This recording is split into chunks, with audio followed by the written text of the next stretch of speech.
refúgio está em Deus. Vamos abrir o livro da Palavra de Deus, né? A Bíblia, no livro de 1 Pedro. Nós estamos expondo o livro de 1 Pedro. Desta vez vamos meditar nos versículos 10 a 12 do capítulo 1. Começamos, já tem 3 domingos, né? E sem pressa nós vamos escutando, né, a palavra de Deus e ouvindo aquilo que Deus tem para nos falar através dessa gloriosa palavra. Nós dividimos o primeiro sermão nos versículos 1 e 2, o segundo sermão nos versículos 3 a 9 e o terceiro sermão hoje nos versículos 10, 11 e 12. E ainda vamos acho que 2 domingos para terminar esse primeiro capítulo, né? Tem bastante informação, bastante doutrina para a gente tratar. Irmãos, eu deixei esses 3 versículos de forma separada no sermão, porque eles precisam de uma atenção maior. Tem mais coisas aqui para a gente tratar, e se eu tivesse colocado junto com os outros versículos, no domingo passado, a gente não conseguiria tratar de forma que pudéssemos entender todas as suas as riquezas, né, da palavra de Deus. Então, por isso que eu deixei esses 3 últimos versículos para a gente, só para esse domingo, para a gente tratar disso. Vamos ler 1 Pedro, capítulo 1, versículos 10 a 12, diz assim a palavra do Senhor.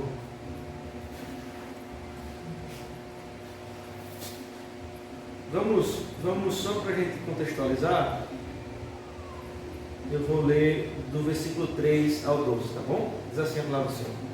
Bendito Deus e Pai de nosso Senhor Jesus Cristo, que, segundo a sua muita misericórdia, nos regenerou para uma viva esperança, mediante a ressurreição de Jesus Cristo dentre os mortos, para uma herança incorruptível, sem mácula, imarcessível, reservada nos céus para vós outros, que sois guardados pelo poder de Deus, mediante a fé, para a salvação preparada para revelar-se no último tempo.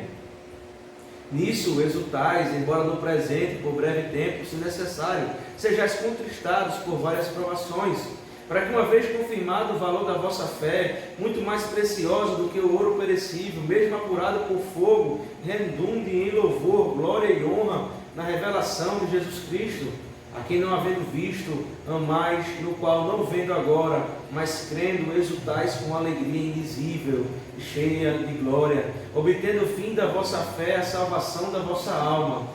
Foi a respeito desta salvação que os profetas indagaram e inquiriram, os quais profetizaram acerca da graça a vós outros destinada, investigando atentamente qual a ocasião ou qual as circunstâncias oportunas indicadas pelo Espírito de Cristo, que neles estava, ao dar de antemão testemunho sobre os sofrimentos referentes a Cristo e sobre as glórias que o seguiram.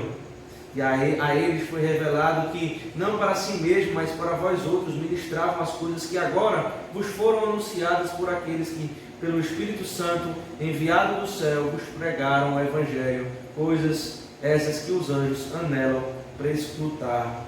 Amém. Vamos orar, irmãos. Senhor nosso Deus, nós louvamos o Teu nome, ó Pai, por mais um dia. Louvamos o Teu nome por este dia que nós reservamos, Senhor, para guardar e louvar o Teu nome. Deus, nós te pedimos, Senhor, nesta noite, nesse momento, que o Senhor fale ao nosso coração, que o Senhor fale à nossa mente, Deus, através do texto sagrado. Deixa o Teu Espírito Santo nos exorte, nos console, fale à nossa mente, ó Pai, edifica a Tua igreja aqui em Marechal Deodoro. Nós oramos com a certeza que o Senhor fala conosco, em nome de Jesus Cristo. Amém. Amém. Amém, irmãos. Que texto, né? Aqui nós, só para contextualizar ou para trazer a nossa memória aquilo que já falamos, né? Nós vemos que é uma carta que o apóstolo Pedro escreve para os crentes que estão sendo perseguidos, né? E logo no versículo 1 a gente vê que eles foram forasteiros ou peregrinos, né? Foi a palavra que a gente usou, e eles foram forasteiros na dispersão no ponto, foram dispersos no ponto, lembra de fazer um círculo quase que perfeito, né? No ponto, na Galácia, Capadócia, Ásia e Bitínia. Então essa carta ela giraria nessa região, foi algo proposital para que todos tivessem acesso. Eles eram novos convertidos cristãos que tinham abraçado o Evangelho de Cristo e que estavam sendo perseguidos por esse Evangelho. E eles vão ter agora serem peregrinos e dispersos, sofrendo perseguição, dificuldades, humilhação, dentre todas as coisas que o próprio apóstolo vai tratar aqui, né? E ele vai chegar nesse último sermão que nós falamos no domingo, que era o que eles estavam passando ali, né? Era para confirmar a fé deles. E essa confirmação trataria de como um ouro sendo apurado. Eles passariam por altas temperaturas de sofrimento, porque isso aí confirmaria a fé daquele povo, né? Era algo que era ruim aparentemente aos olhos humanos, mas o próprio Deus permitia que aquilo acontecesse, era soberano sobre tudo isso, para que nesse sofrimento eles fossem apurados, né? E conhecessem de fato o Evangelho. Isso é muito interessante, esse capítulo 1, porque esse capítulo 1 ele vai retratar coisas, e nós vamos falar dessas coisas hoje, pontos interessantes, para o que o apóstolo Pedro vai desenvolver uma doutrina no capítulo 2. Não desenvolver, né, mas vai explanar essa doutrina no capítulo 2, né, que é do sacerdócio universal. E isso é bem interessante, como vai desaguar nisso aí, né? Então, nesse texto, Pedro ele mostra a conexão que tem o Novo Testamento, ou o Antigo Testamento, com o Novo Testamento. Por isso que ele começa no versículo 10, dizendo assim, ó, foi a respeito desta salvação. Vejam só, que os profetas indagaram e inquiriram, né? De que salvação? No versículo 10, Pedro ele começa falando que foi a respeito desta salvação. No versículo 9, ele está falando dessa salvação. Vejam, voltem os olhos ao versículo 9. Obtendo o fim da vossa fé, a salvação da vossa alma. Então, a partir da fé, dessa salvação que existe, e foi dessa mesma salvação que os profetas, há muitos anos atrás, falaram, indagaram e pesquisaram sobre essa salvação. É uma salvação que é recebida pela igreja do Novo Testamento, mas que é anunciada há muito tempo antes, no Antigo Testamento. É a mesma salvação. Não existem dois tipos de salvação. Deus não usa um tipo de salvação para o Antigo Testamento e um outro tipo para o Novo Testamento. Deus é imutável, né? Ele não erra, ele não tem um plano B. Então ele usa a mesma salvação no Antigo Testamento, a mesma salvação no Novo Testamento. E é disso que Pedro está destacando. Pedro está dizendo, olha para os profetas. Os profetas, eles pesquisaram, e a palavra aqui é muito interessante que usa, indagaram, inquiriram, fez uma pesquisa na palavra de Deus, na Torá, no Antigo Testamento, a respeito dessa salvação. Eles profetizaram sobre essa mesma salvação. É um plano antigo, né? Que na realidade presente, mas é um plano muito antigo de Deus. Na verdade é um plano eterno. É a salvação de Deus para o seu povo. Aqui a gente vê uma passagem sobre a unidade e a continuidade entre o Antigo Testamento e o Novo Testamento. Aquilo que havia sido anunciado ou buscado lá atrás consegue se enxergar e se cumprir de forma plena na época aqui de Pedro, que ele escreve essa carta.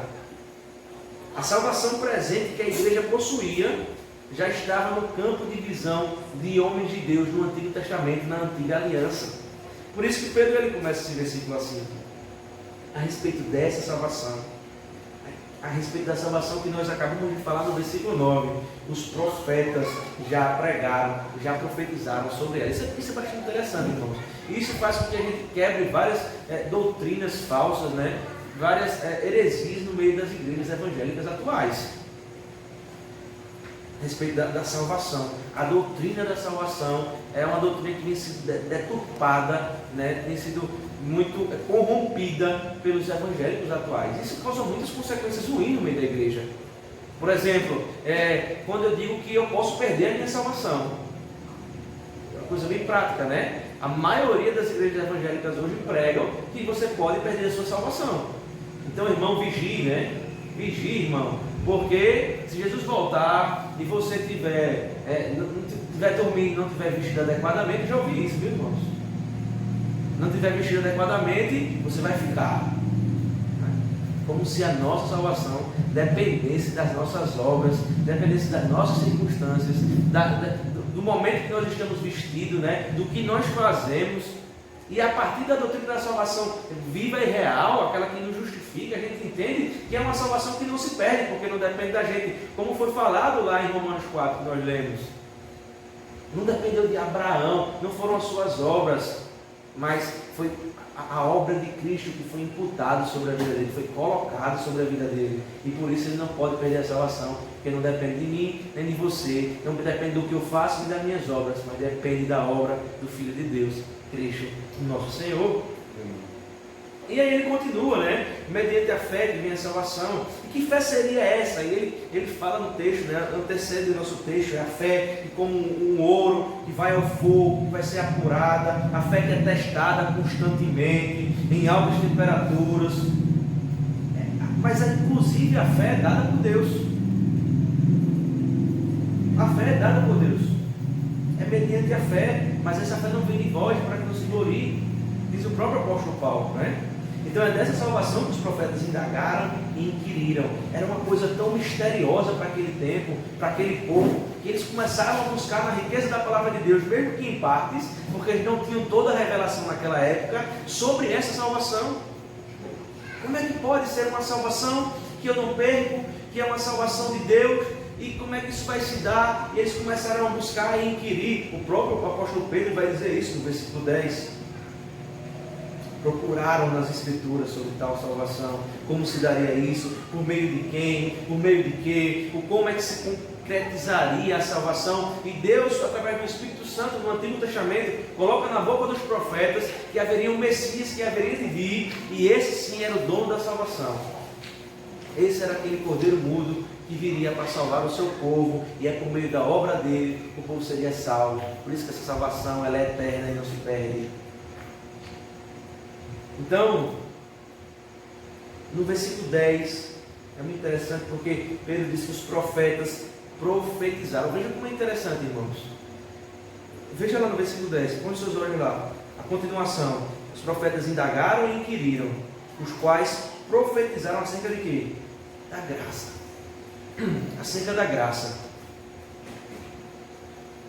E aí vem uma aparente confusão na nossa mente, né? Como nós vamos relacionar a lei e a graça? Como é que os profetas profetizaram sobre a graça, se a graça vem com Cristo no Novo Testamento, depois de milhares de anos depois dos profetas, né? Como é que relacionar isso? Porque nós somos induzidos por esse evangelicalês que existe hoje, né? De pensarmos de forma diferente das Escrituras, e nós somos induzidos a pensar que não, no Antigo Testamento era tempo da lei, né? Muita gente diz isso, a gente escuta isso, né? E no Novo Testamento é o tempo da graça, como se existisse uma forma de salvação no Antigo Testamento e uma nova forma de salvação no Novo Testamento, né? A lei salva no Antigo Testamento e a graça salva no Novo Testamento. Mas aqui o próprio Pedro vai dizer que os profetas profetizaram sobre a graça. Veja, né? Sempre existiram e sempre vão existir a lei e a graça, tanto no Antigo Testamento como no Novo Testamento. Veja, a lei moral de Deus é viva nas nossas vidas até os dias de hoje. Por que nós não matamos? Porque nós seguimos os 10 mandamentos, é a lei moral de Deus, está lá no Antigo Testamento. Mas por que nós seguimos? Porque é um princípio moral de Deus, é eterno e não se acaba. Nós não matamos simplesmente porque a lei civil do nosso Estado diz que é proibido matar ou é errado matar, ou terá consequências. Não, a gente não mata primariamente porque é um princípio bíblico, divino, atuar contra a vida do próximo. Pois Deus, Ele é que dá a vida e só Ele pode tirar, esse é o dom que vem dEle.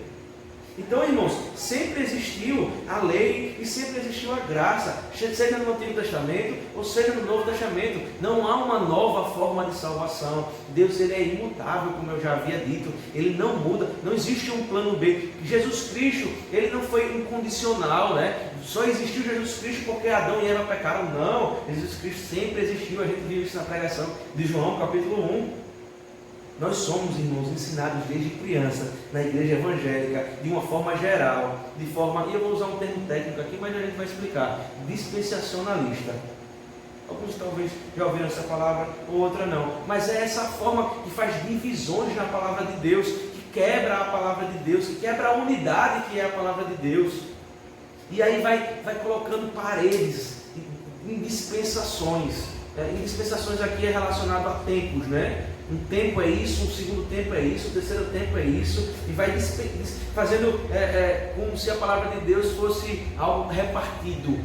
Isso é um dos maiores agravantes que nós podemos fazer com a palavra de Deus, que é um organismo vivo que se comunica e que é único, é progressivo.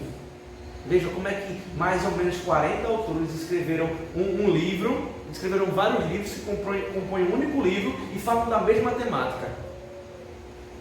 Não pode haver divisões nesse livro. Só existe um tema. Só existe um ápice geral. É o Antigo Testamento falando do Messias que haveria de vir, os Evangelhos falando desse Messias, da sua morte, nascimento, morte e ressurreição, e as cartas das coisas que já ficaram para trás. Vejam, tudo olha para o mesmo momento, há uma única temática, e nós não podemos fazer divisão disso. Várias denominações são ensinadas a fazerem essa divisão, por isso o erro de interpretação. Por exemplo, os batistas, os assembleanos, são ensinados assim a fazer essas repartições na Bíblia, né? E a maioria dos dispensacionalistas dividem a Bíblia em 7 grandes blocos, né? A gente vai tratar disso bem rápido, mas é preciso a gente tratar disso, irmãos, para a gente entender o que Pedro vai falar no capítulo 2. Então a gente tem que ter uma base, né, bem doutrinária aqui para a gente entender, e porque nós não pensamos assim, então também vamos falar disso, como nós pensamos presbiterianos, né? Então eles dividem mais ou menos em 7 grandes blocos, né?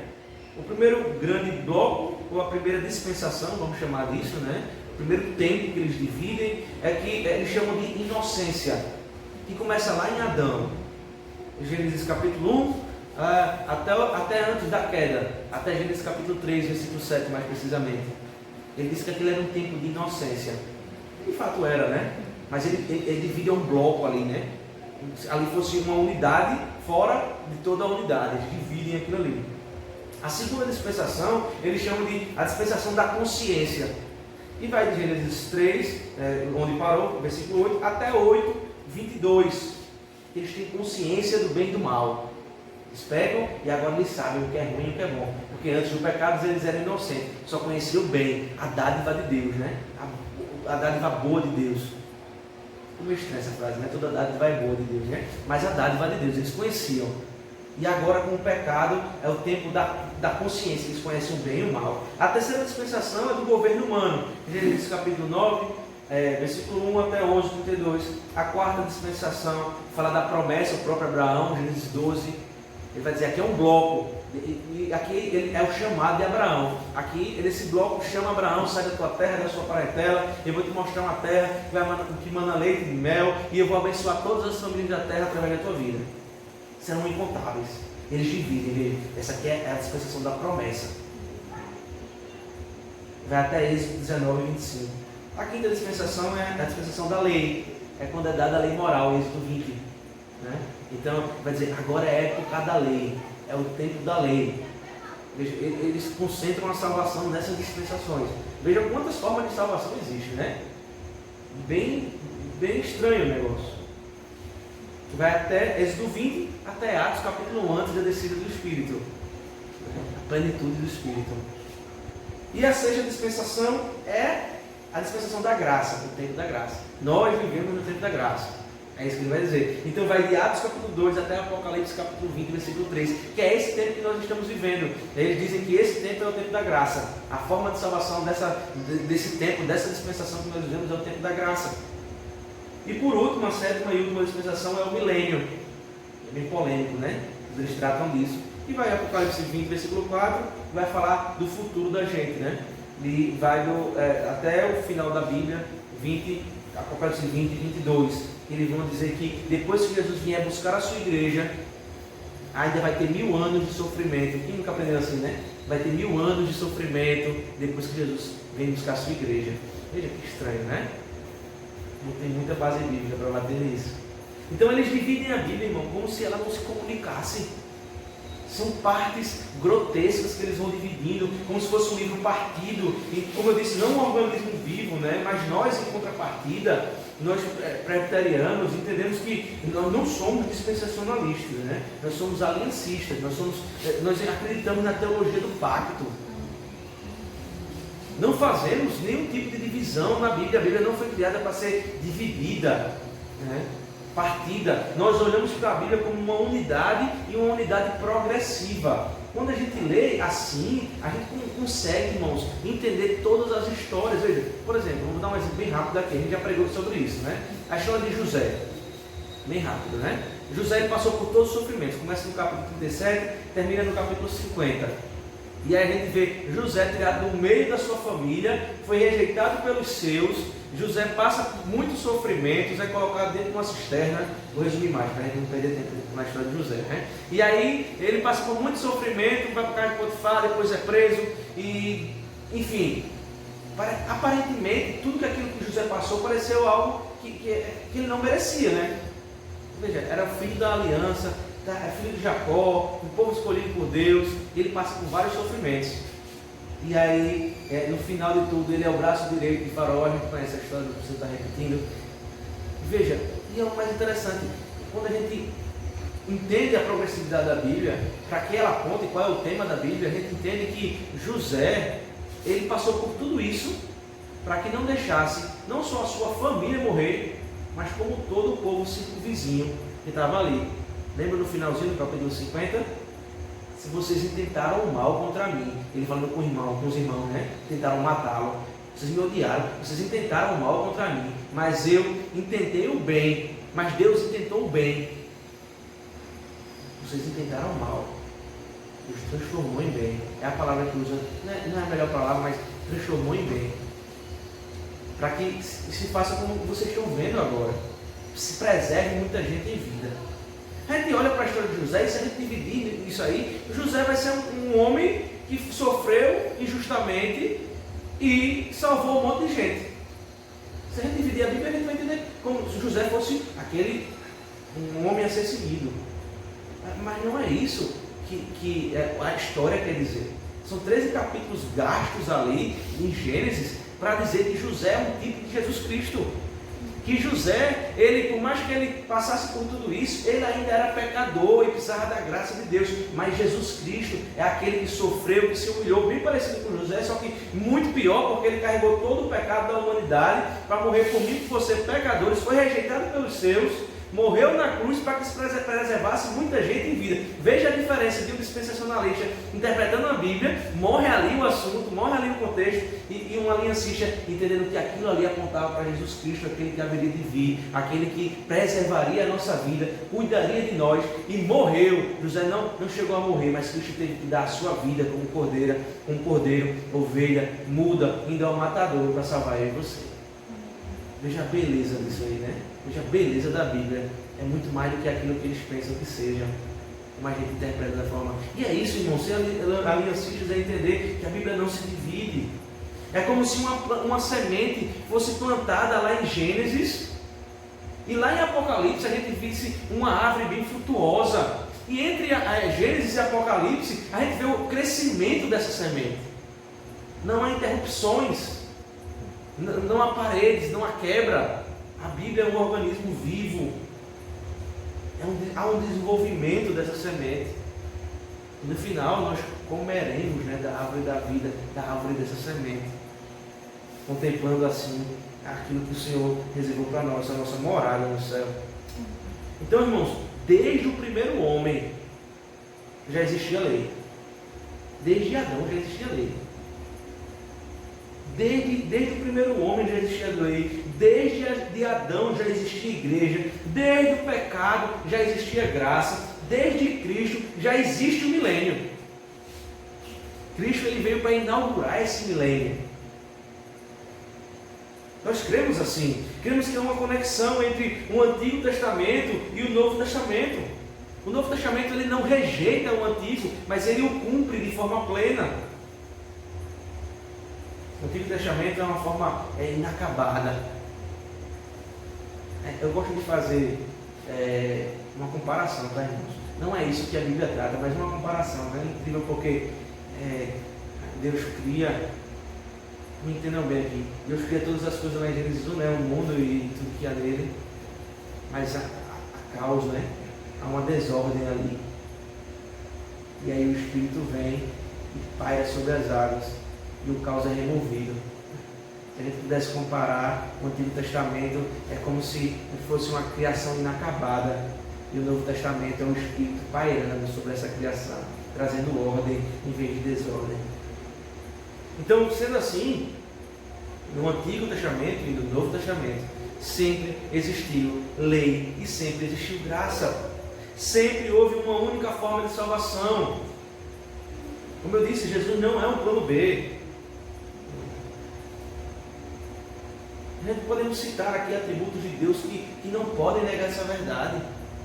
Por exemplo, Deus ele é imutável. Se Ele cria um plano, vai acontecer exatamente como Ele quer que aconteça. Ele não é um Deus que mente, Ele não é um Deus que volta atrás nem que se arrepende. Ele é imutável na sua sabedoria, na sua criação, no seu cuidado. Veja, Ele também é inerrante, Ele não erra. Assim como a palavra de Deus é inerrante, Ele também é inerrante, Ele não erra. Não tem como Ele passar uma borracha naquilo que Ele escreveu. Como é que Ele colocaria o seu nome no livro da vida e depois, dependendo de como você agisse, Ele ia lá com a borracha ou com o corretivo e passava lá e apagava aquele nome e depois você voltava a obedecer, então Ele ia rabiscando e colocando o seu nome de volta, depois Ele apagava por outra. Veja, Deus ele não é inerrante, irmãos. Quer dizer, Ele é inerrante, irmãos, Ele não erra. Deus ele é presciente, Ele sabe as coisas que vão acontecer no futuro. Diante de Deus, o passado, o presente e o futuro estão diante dos seus olhos. Ele não vive essa cronologia. Por isso que a palavra no original para o tempo de Deus é diferente para a palavra no original para o tempo do homem. Nós vivemos o tempo cronos, né? Cronologia, nós vivemos esse tempo. O sol é dado para que a gente entenda que amanhã há luz e há trevas, há manhã e há noite, há dia e noite. Mas diante de Deus, irmãos, não existe essa cronologia. Ele é o Criador, Ele está acima de todas as coisas, inclusive do tempo. Por isso que Jesus Cristo ele morreu eternamente. Por isso que Jesus Cristo salva no Antigo Testamento, porque diante de Deus Ele já morreu e já ressuscitou. Sempre existiu lei e sempre existiu graça. Mas aí, irmãos, Deus sempre teve a mesma forma de salvar o seu povo. E essa forma, e agora talvez os irmãos possam, antes de me chamar de herege, me escutem até o final. A forma que salvação escolheu para o seu, a forma de salvação que Deus escolheu para o seu povo foi por obras. Terminar. Exatamente isso. Alguém pode estar se perguntando, né? Mas, ei, Caio, eu sempre aprendi desde criancinha que a salvação é pela graça.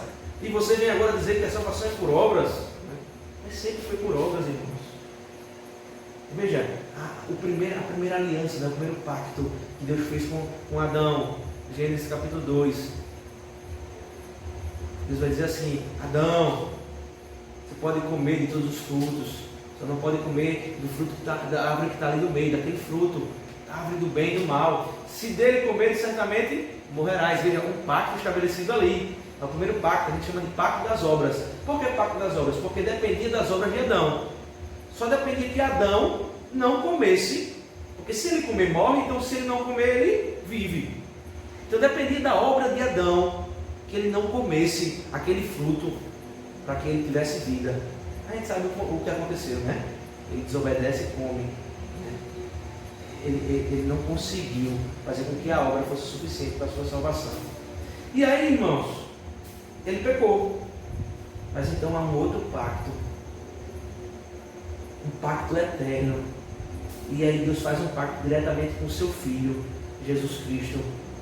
Deus exige obediência de Jesus Cristo, mas é uma obediência de morte para com o próprio Filho, para que eu e você recebesse vida eterna. E agora, o pacto que Deus faz com o seu Filho é um pacto de obras também. Mas não é a obra mais de Adão, nem a nossa obra, é a obra do próprio Jesus Cristo. A salvação sempre teve o mesmo parâmetro, sempre a mesma forma, sempre foi obras. Primeiro foi a obra de Adão, que ele não conseguiu. No tempo de provação ele pecou. Mas no tempo de provação de Cristo, dependia das obras de Cristo. Diferente de nós, diferente de Adão, Cristo cumpriu as suas obras perfeitamente. E isso é chamado de graça. Por isso que nós chamamos que a salvação é pela graça, e de fato é. A graça é nada mais nada menos do que a obra perfeita de Jesus Cristo. A salvação sempre teve o mesmo meio, uma mesma condição. Com Adão, Deus faz o pacto da obra, dependendo das obras de Adão. Mas com Cristo, Deus faz um pacto de redenção, dependendo das obras de Cristo, para Deus salvar o seu povo. Por isso que a obra de salvação é perfeita, irmãos. Por isso que a obra da salvação não pode ser perdida do nosso coração. Porque depende de Cristo. Salvação sempre foi por obras. Obra de Adão e depois obra de Cristo, que nós colocamos o nome, não só nós, mas no Antigo Testamento e no Novo Testamento, de graça. Graça, de uma forma prática, a gente chama de um favor imerecido que é dado ao seu povo. Mas para que houvesse esse favor, alguém deveria pagar por esse favor. Você está recebendo um crédito de uma coisa que você não fez. As obras de Cristo. E quando a obra de Cristo, irmãos, é aplicada na nossa vida, nós chamamos exatamente isso de graça.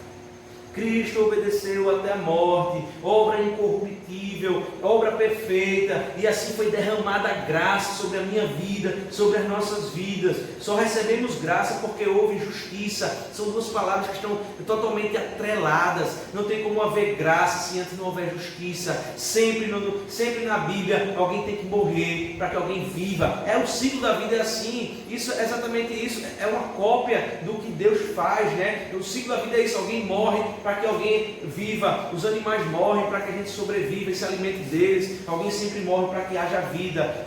Sempre existiu esse ciclo, e com o próprio Deus não é diferente. Alguém teve que morrer para que outros vivam. Assim como José, né? Ele teve que ser humilhado, não chegou à morte para isso, mas em Cristo tem que haver morte. O cordeiro mudo, indo ao matadouro para que haja vida. Só houve graça porque houve justiça. Não pense, irmãos, foi incrível que uma vez eu conversando com um rapaz que era da igreja, acho que eu não lembro qual era, e ele chegou para mim e disse assim: Deus é injusto. Fala isso, né? Misericórdia. Mas por que você está dizendo isso? Ele disse assim: é porque Deus ele salva uns e não outros. E se a salvação é pela graça, por que ele não salva todo mundo? Se a salvação não depende de mim e de você, por que ele não salva todo mundo? É como se ele escolhesse um, então isso é injustiça. Irmãos, ele não entendia a obra da salvação, né? Quando ele escolhe uns, alguém paga por esses.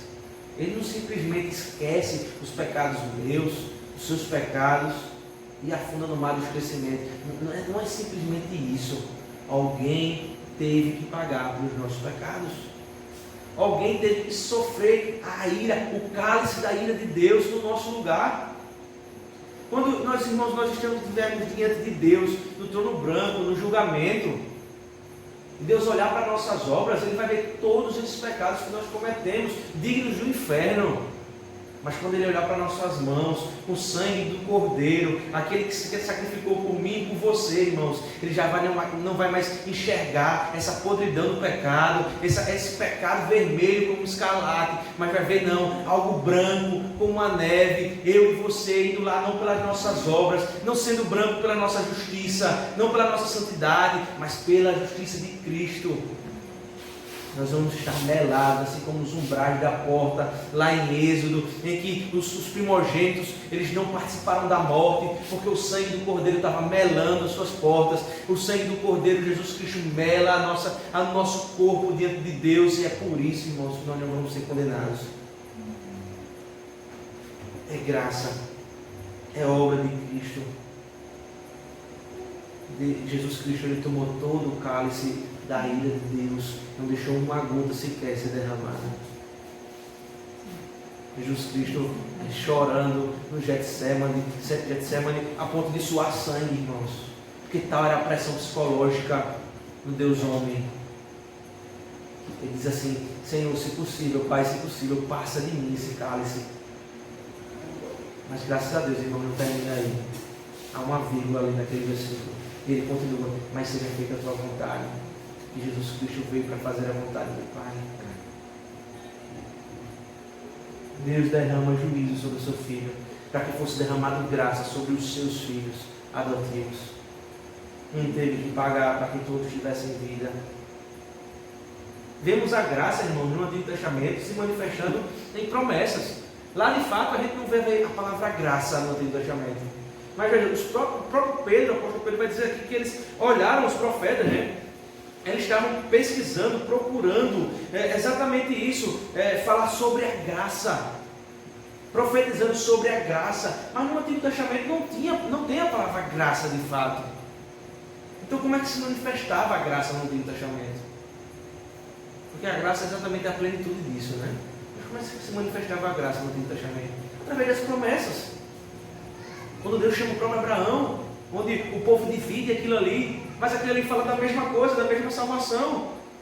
E eu, através de ti serão abençoadas todas as famílias da terra. Isso é promessa, e promessa é graça. Creia na promessa. Quando os profetas profetizaram sobre Jesus Cristo, creia nessa promessa, que haveria um Messias de vir para salvar toda a humanidade. Creia na promessa, isso é graça. Quando Deus provia para aquelas pessoas o alimento todos os dias de comer, quando Deus dava cuidado, proteção de Deus para com o seu povo, isso tudo era forma de graça, porque graça exatamente, o resumo de graça é isso.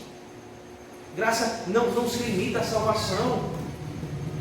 Mas graça é salvação, é cuidado, é provisão, é proteção, é misericórdia. Isso é graça. Então o povo olhava para frente no Antigo Testamento, olhando para o futuro e cria naquilo que haveria de vir. O Messias, cria nas promessas. Nós hoje olhamos para trás e cremos naquele que já veio, que derramou seu sangue, e assim a plenitude da graça sobre as nossas vidas. Mas a continuação do texto, vamos lá. Vamos voltar para o texto, né? A gente já saiu de Marcos. Né? Então, na continuação do texto, veja só que o próprio Espírito Santo ele deu testemunho, né? Veja lá. Foi a respeito dessa salvação que os profetas indagaram e inquiriram, os quais profetizaram acerca da graça a vós outros destinada. Ele continua, investigando atentamente qual ocasião ou quais circunstâncias oportunas indicadas pelo Espírito de Cristo, né? Que se refere ao próprio Espírito Santo, né? Muitos teólogos vão dizer que o Espírito de Cristo é exatamente o Espírito Santo. Então, na continuação desse texto, o próprio Espírito, né, de Cristo, ou o Espírito Santo, deu testemunho aos profetas sobre o sofrimento de Cristo. Por isso que o profeta Isaías, ele profetiza de Cristo sobre o servo sofredor. Os profetas sabiam que o Messias viria para sofrer. Veja só, Jesus Cristo, ele encarnou, me permita usar a palavra nascer aqui, tá? Ele nasceu para ser morto, ele nasceu para morrer. E diferente de nós, Cristo ele tem a dupla natureza, ele é Deus e homem, ele é Deus homem. Ele sabia exatamente o dia e o momento que ele iria morrer. Imagine se você soubesse o dia que você fosse morrer, como você viveria a sua vida, né? Em função disso. Mas Cristo não. Cristo ele veio para fazer a vontade do Pai. Por isso, os profetas eles falaram de Cristo como uma ovelha que ia ao matadouro, como um servo sofredor, né? Uma obediência em sofrimento, em lágrimas, em dor, em choro, sentindo na pele toda a ira de Deus, todo o pecado do povo se manifestando numa só pessoa. Ele se fez pecado por nós, foi humilhado, cuspido, colocaram sobre ele uma coroa de espinhos, zombaram dele, chamaram de o rei dos judeus, deram vinagre para ele beber, duvidaram do seu poder, da sua divindade. E gritaram cada vez mais, irmãos, crucifica-o, crucifica-o. Eles não sabiam o que estavam fazendo. Irmãos, quando pecamos, é como se nós fôssemos o carrasco de Cristo. É como se nós voltássemos no tempo que estivéssemos lá com Jesus Cristo. E cada vez que nós intentamos pecar e desejamos pecar, é como se a gente estivesse levantando aquele martelo, né, ou aquela marreta na mão. E quando o pecado é confirmado na nossa vida, irmãos, é como se a gente martelasse aquele prego que entrava nos braços de Jesus Cristo. E a cada pecado, irmão, a cada desvio que nós pegamos, a cada erro, é como se nós martelássemos e martelássemos aquele prego.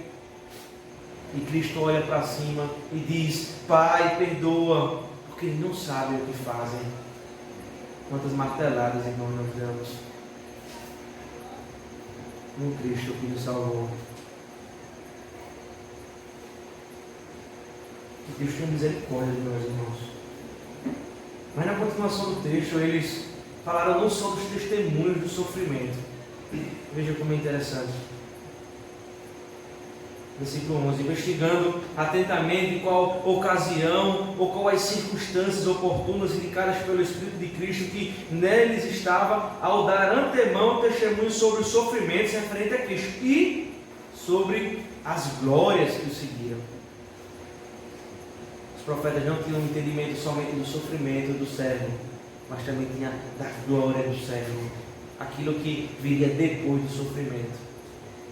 Mas irmãos, por quê? Porque Pedro está lembrando isso a eles. Eles estão passando exatamente por isso. Eles estão passando pelo sofrimento. Mas Pedro agora consola o seu povo e diz: ó, vocês estão sendo perseguidos, humilhados, passando dificuldades. Muitos de vocês não estão com suas famílias, com seus filhos, com suas esposas, passando muitas vezes fome e necessidades. Mas Cristo passou por tudo isso. Mas depois do sofrimento, Cristo foi glorificado. Glórias. Pedro está ensinando isso ao seu povo, ao povo perseguido, dizendo que esse sofrimento faz parte daquilo que vocês vão receber no futuro. A glória, não a glória sua, mas a glória de Cristo. Veja como Pedro é sábio em suas palavras. Inspirado pelo Espírito Santo, não é? Então, na continuação do texto, irmãos, não há como eu não lembrar desse texto, de um outro texto, e agora Paulo escrevendo aos Filipenses, texto bastante conhecido, capítulo 2, que fala exatamente isso, da humilhação e do sofrimento de Cristo. E depois do sofrimento de Cristo, Paulo vai exaltar Cristo na sua glória. Veja lá, capítulo 2, versículo 5 ao versículo 11 de Filipenses. Capítulo 2, versículo 5 a 11. Esse texto é marcado na minha Bíblia, porque é um texto que nos faz, ao mesmo tempo de que nós sentimos tristeza pelo sofrimento, nós glorificamos a Deus pela glória de Cristo. Vou esperar os irmãos abrirem para enxergarem comigo esse texto.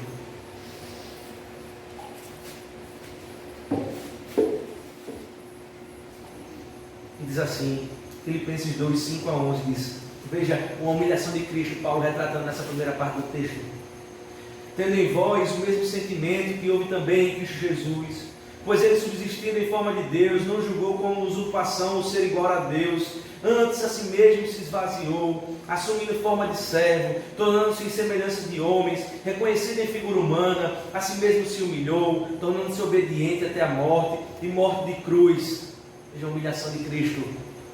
E aí agora Paulo começa a exaltá-lo na sua glória, pelo que também Deus o exaltou sobremaneira, ele deu o nome que está acima de todo nome, para que o nome de Jesus se dobre todo o joelho, nos céus e na terra, e debaixo da terra, e toda a língua confesse que Jesus Cristo é o Senhor, para a glória de Deus Pai.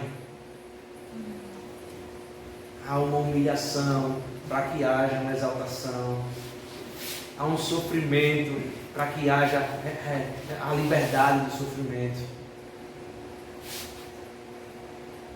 Jesus Cristo, ele foi humilhado, morto, sepultado, mas ao terceiro dia ele foi exaltado, ele ressuscitou. Cristo levou sobre si os seus pecados, mas derramou sobre nós a sua glória. As consequências da morte de Cristo é vida. Alguém teve que morrer para que haja vida, para que as pessoas vivam. Então essa vida é derramada sobre os seus filhos, e isso é graça que veio junto com justiça em Cristo. Ele inaugurou o seu reino aqui na terra. Nós não vamos passar mais 1000 anos depois da sua volta.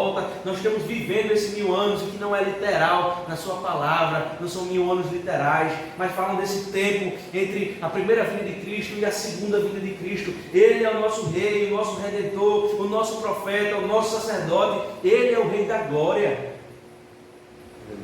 Não tem como lembrar de outro texto quando trata dessas coisas, irmãos. Salmo 24, né? Excepcional. Finalzinho do Salmo 24. Fala sobre o Rei da Glória. A partir do versículo 7. Ele diz assim: levantai, ó portas, as vossas cabeças, levantai-vos, ó portais eternos, para que entre o Rei da Glória. Quem é o Rei da Glória? O Senhor forte e poderoso, o Senhor poderoso nas batalhas. Levantai, ó portas, as vossas cabeças, levantai-vos, ó portais eternos, para que entre o Rei da Glória. Quem é esse o Rei da Glória? O Senhor dos Exércitos. Ele é o Rei da Glória, o nosso Senhor. Mas não termina por aí o texto, irmãos. Veja o que diz no versículo 12. 1 Pedro, capítulo 1, versículo 12. A eles foi revelado que, não para si mesmo, mas para vós outros, ministravam as coisas que agora vos foram anunciadas por aquele que pelo Espírito Santo, enviado do céu, vos pregaram o Evangelho, coisas essas que os anjos anelam para escutar. Veja, o que foi revelado aos profetas no Antigo Testamento não foi para eles mesmos, temporalmente falando, né? Não viria para eles mesmos, mas para vocês. É isso que o apóstolo Pedro está dizendo, nessas palavras difíceis aqui, da nossa tradução. Pedro está dizendo àquele povo perseguido, disse, o que os profetas falaram a respeito do Messias, o que eles profetizaram, não eram para eles mesmos, por mais que eles sejam salvos pela graça por Jesus Cristo, mas não era temporalmente para eles mesmos, é para vocês. Vocês, povos peregrinos que estão sendo perseguidos e humilhados. E eu digo mais, irmãos, o que os profetas falaram não é somente para aqueles que Pedro está falando, mas é para vocês também, para nós. É o mesmo Jesus Cristo, a mesma forma de salvação, é crer no Filho de Deus.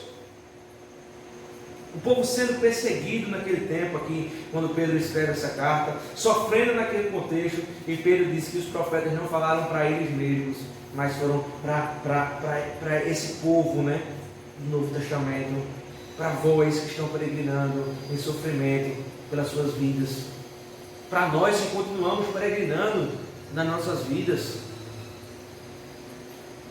Veja, há uma relação de promessa e cumprimento, né? Uma relação que aquilo que foi prometido com os profetas no Antigo Testamento, agora Pedro está dizendo, está se cumprindo aquilo que foi dito. O sofrimento de Cristo estão sendo colocado sobre as suas costas. Vocês vão sofrer, mas vejam, o próprio Jesus vai dizer, né? Meu fardo é mais leve. Eu já paguei pelo fardo pesado. Vocês não precisam carregar o fardo pesado. Eu já suportei esse fardo. E suportei em morte. Por isso que vocês devem andar com o fardo leve. Esse é o meu fardo em Cristo. O Messias. Está se cumprindo a palavra de Deus aqui. A tão ansiosa salvação profetizada pelos profetas, as quais eles pesquisaram sobre, chegou. E junto com ela o sofrimento. Irmãos, é um privilégio para nós, até no sofrimento, ser parecidos com Cristo. Veja só, a nossa tendência pecaminosa de que diante do sofrimento, das circunstâncias difíceis que nós passamos no dia a dia, a primeira consequência, ou a primeira tendência que vem ao nosso coração é a murmuração, é reclamação diante das dificuldades. Ainda é expor diante de Deus as nossas obras, né? Mas, Senhor, porque o Senhor permite que essas coisas aconteçam comigo? Todo domingo eu estou na igreja, né? A gente expõe as nossas obras, e próprio vai dizer que as nossas obras, né, são trapos, a nossa justiça é trapos de imundícia, né? A gente murmura contra o Senhor por causa dos nossos sofrimentos, mas quando nós olhamos para aquele que foi nosso Redentor, Cristo, nosso Salvador, a gente tem vergonha de murmurar, e Ele sofreu muito mais que nós. Sobre o ponto de vista de Deus, irmãos, quando nós estamos sofrendo, não só esse povo aqui que Pedro escreve, mas para nossas vidas, quando nós estamos sendo marginalizados, sofrendo nas dificuldades da vida, sobre o ponto de vista de Deus, irmãos, isso aí é nada mais nada menos do que Deus está nos lapidando. Veja o que ele disse nos versículos anteriores, como um ouro vai sendo apurado, Deus está tirando aquelas substâncias que não servem mais para nós, nos revestindo de um novo homem, de uma nova mulher, de uma nova criatura. Nós temos o privilégio muitas vezes de sofrer um pouco dos sofrimentos de Cristo, né? Tem um grande evangelista, o John Wesley, né? Conta-se uma história dele que ele viveu numa época que havia muita perseguição aos cristãos e ele estava andando num bosque, já havia mais de 2 horas que ninguém tentou matá-lo. Vocês não já ouviram esse conto, essa história. E aí ele se ajoelha e ora a Deus, Senhor, me perdoa pelo que eu fiz, porque já tem 2 horas que eu não sofro nenhum tipo de ataque, nenhum tipo de perseguição, tem alguma coisa errada. Será que o Senhor virou as costas para mim? O que está acontecendo, né? Ele ora ao Senhor e de repente, irmãos, vem uma pedra passando perto da sua orelha, um monte de gente indo atrás dele, jogando pedra e pau, e ele sai correndo, agradecendo: obrigado, Senhor, porque o Senhor viu a minha oração, veja no sofrimento que Deus vai lapidar. É certo que hoje nós não passamos por isso, por esse tipo de perseguição aqui no Brasil, mas há outros tipos de sofrimentos que nós passamos. E em vez de orarmos ao Senhor para que o Senhor nos lapide, a gente ora para que o Senhor remova esse sofrimento. A gente deve orar: Senhor, me ensina logo para que esse sofrimento passe. O que o Senhor quer me ensinar, ó Pai? Deus vem nos moldando, nos purificando, tirando toda a nossa impureza desse sofrimento do dia a dia. Tudo isso é tão impressionante, irmãos, porque até os anjos, eles ansiavam para observar essas coisas, né? O texto diz, eles ansiavam para observar essas coisas de perto, mais atento. Nós temos o privilégio de ter isso em mãos. Nós temos o testemunho de Deus e do testemunho do seu Filho revelado de uma forma completa nas nossas mãos, a palavra de Deus, no seu livro. Temos toda a revelação de Deus.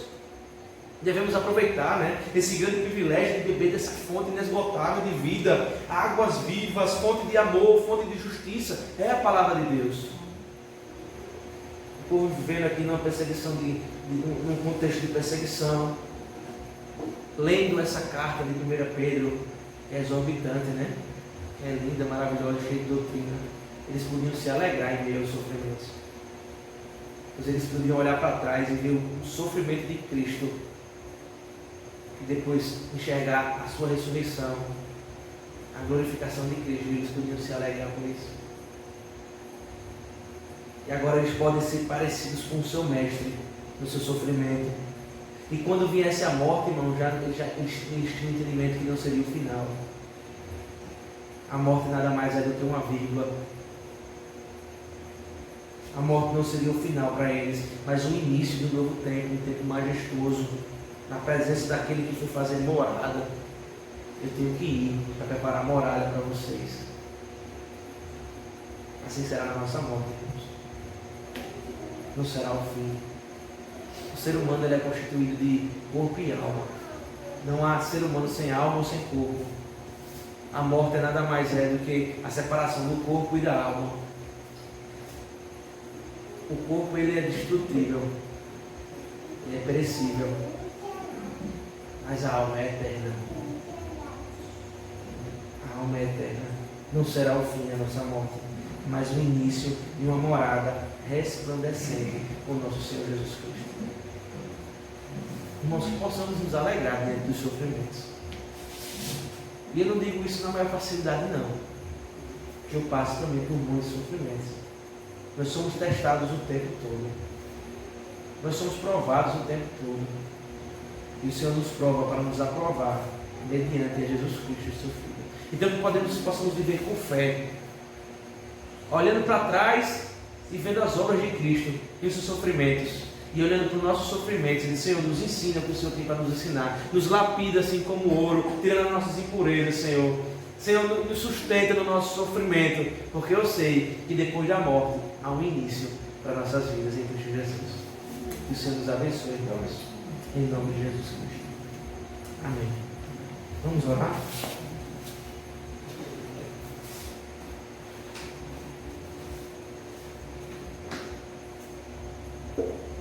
Senhor Jesus Cristo, nós louvamos o Teu nome, ó Pai, por essa palavra, porque o Senhor nos ensina, porque o Senhor fala no nosso coração, o Senhor nos ensina, Deus, essa doutrina maravilhosa, ó Pai, mas muito mais do que isso, não é uma doutrina somente inteligível que nós aprendemos com a nossa sabedoria que o Senhor nos deu, mas é uma doutrina que nos faz praticar coisas simples, mas excelentes para o Teu reino, ó Pai.